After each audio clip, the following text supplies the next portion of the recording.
It was in Toronto, Canada that I met Ronnie Muhl.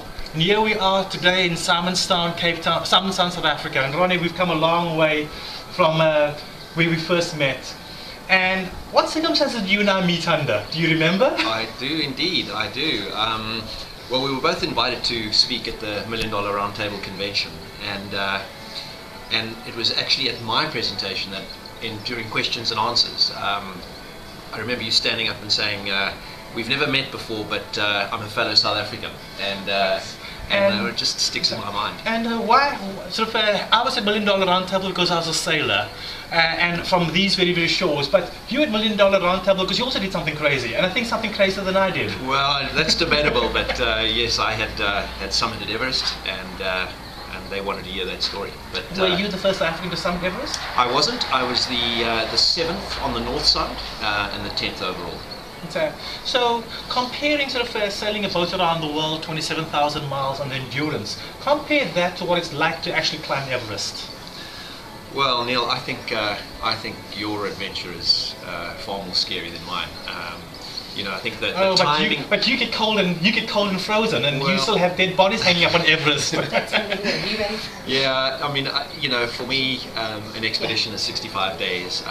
You were doing 65-day legs just from one country to another. I mean, that just blows my brain. So I'm hats off to you. But it's also what is involved in the planning and preparation for an Everest assault. Yeah, I think in many ways that's probably where what we do is some way comparable in that there's a huge amount of preparation. Besides getting yourself into a physical condition, I mean the mental and emotional things that are important are vital. Well, that's pretty much the same thing when you're racing a boat around the world. It is more about the planning preparation. It is more about the mental stamina. Because when you're in isolation, you truly have to hold on to that incredible mental stimulation. For sure. No, I mean, there's no doubt about that. I think that, a big part of being on the mountain is the mental approach, for sure. I think a lot of fairly average people or a lot of people that have got great skill wouldn't be able to necessarily get up there because they just don't have that mental focus.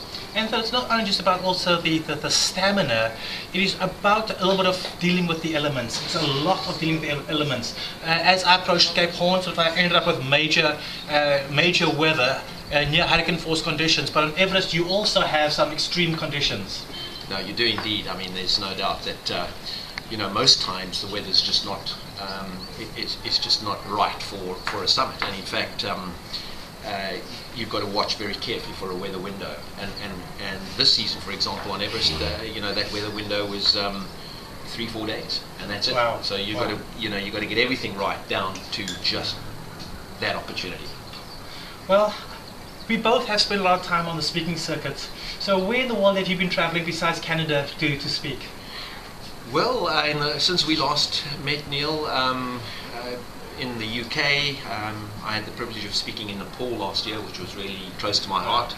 So I'd come back from a base camp trek and spoke for Coca-Cola in Kathmandu, which was really special. It's been Australia, it's been New Zealand. There've been numerous countries. Well, we are great adventurers. We are two fellow South Africans, and we are two keynote speakers. It's amazing how many things we have in common. And here we are in Simonstown, South Africa. Ronnie, to another cheers to another adventure. Absolutely. Great being here at your home with you. Wonderful to have you, Neil, and Dolly. Thank you. Cheers.